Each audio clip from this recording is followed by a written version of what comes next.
to make certain segments of the population more educated, more gainfully employed, more happy, so that they can contribute to society in the way of labor and the paying of taxes, not to mention wealth creation and leaving wealth behind so the next generation can do the same.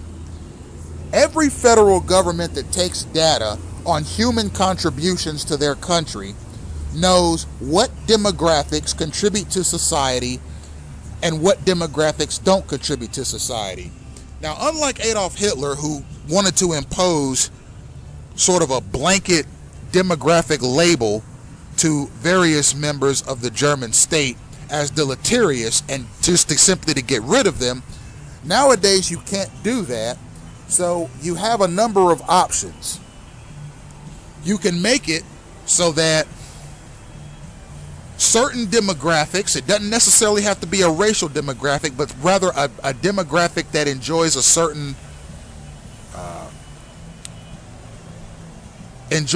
tax bracket, okay, enjoys voter rights, enjoys a particular family structure, who enjoys a certain level of disposable income, and who enjoys a life that is free of want or need on account of their abilities to contribute to the labor force.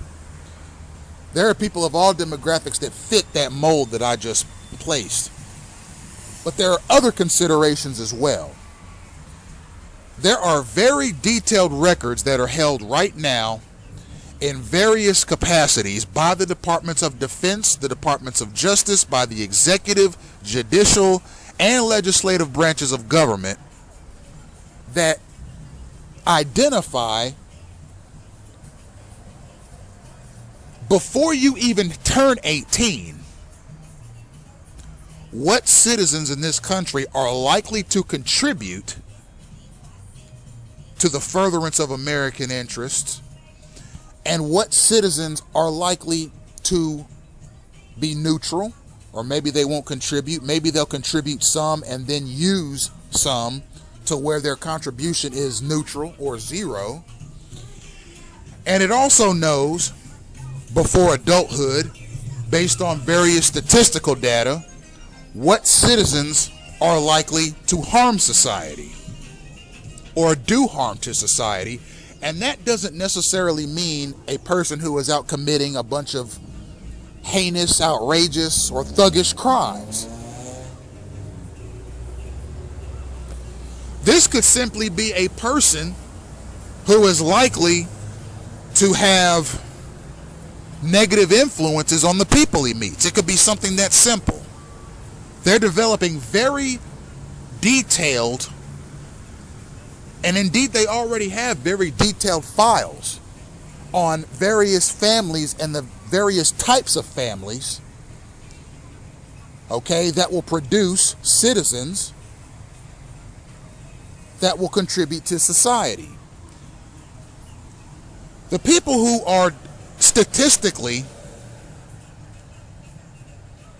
seen as people who may not contribute to society, they're very likely going to wind up, if not in a gang-stalking campaign, some sort of surveillance method that's similar to a gang-stalking campaign.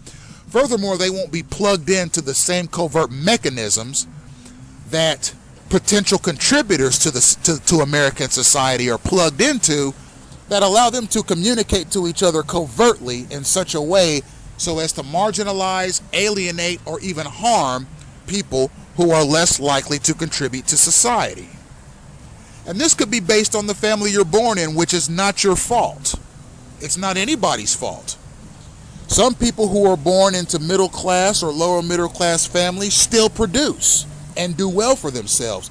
Some do okay and some don't.